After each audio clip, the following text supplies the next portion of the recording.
Good morning everyone! Saan man kayo nandun at anuman ang inyong ginagawa, tutok lang sa ating channel dahil sa araw na ito ay ating pag-uusapan ang isang napakainit na issue, ang issue na inaabangan ng mga Pilipino sa araw-araw, ang issue na dapat alam mo. Sa mga nakaraang buwan ay natunghayan natin ang conflict o alitan sa pagitan ng China at ng Pilipinas kaugnay ng agawan sa teritoryo sa tinatawag nating South China Sea o tinatawag din nating West Philippine Sea. Okay. At sa paglipas na mga araw ay parang lalong sumisidhi, no? Sabi nga nila, lalo nag-escalate ang issue na ito.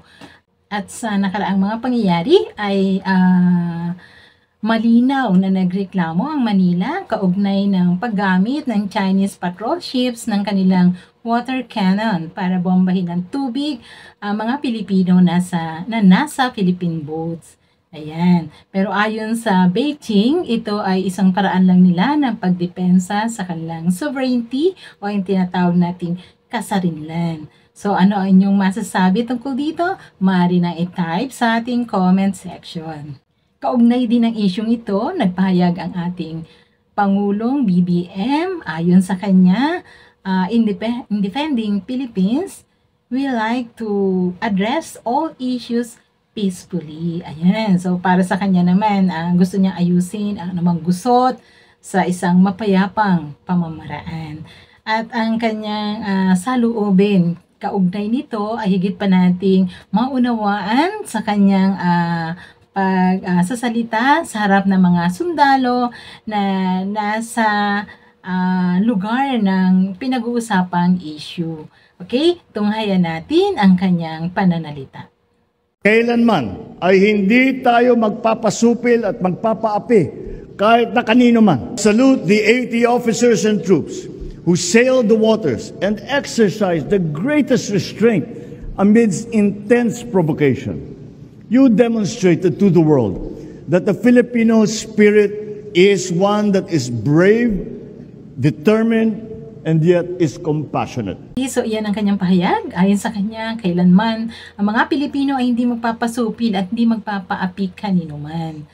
At sa kanya ring pananalita ay binigyang pagpapahalaga, pagkilala, at pasasalamat ang mga sundalo sa kanilang kagitingan sa pagtupad sa kanilang tungkulin. Ayon sa kanya, sila ay larawan o mukha ng bagong Pilipino na matapang, determinado, pero walang awa or di kailanman susuko sa panahon ng labanan.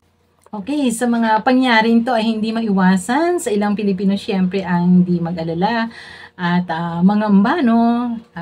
Sana nga ay maayos ito sa mapayapang pamamaraan sa pamamagitan ng mga pinuno ng ating bansa. Pero ayon din sa Pangulo, sinabi naman niya na ang Pilipinas kailanman ay hindi magsisimula ng giyera or digmaan, pero hindi rin siya susuko sa anumang foreign powers.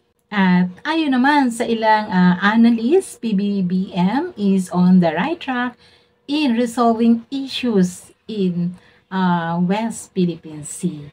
Okay, so ano pa ang inyong ideya kaugnay ng paksang ito? Type lang po sa ating comment section. Okay, so isa na namang issue ang ating natalakay sa araw na ito. Hanggang sa muli nating pagkikita, sana patuloy niyong subaybayan ang ating YouTube channel, Madam Issue. Okay, so keep safe and God bless us all.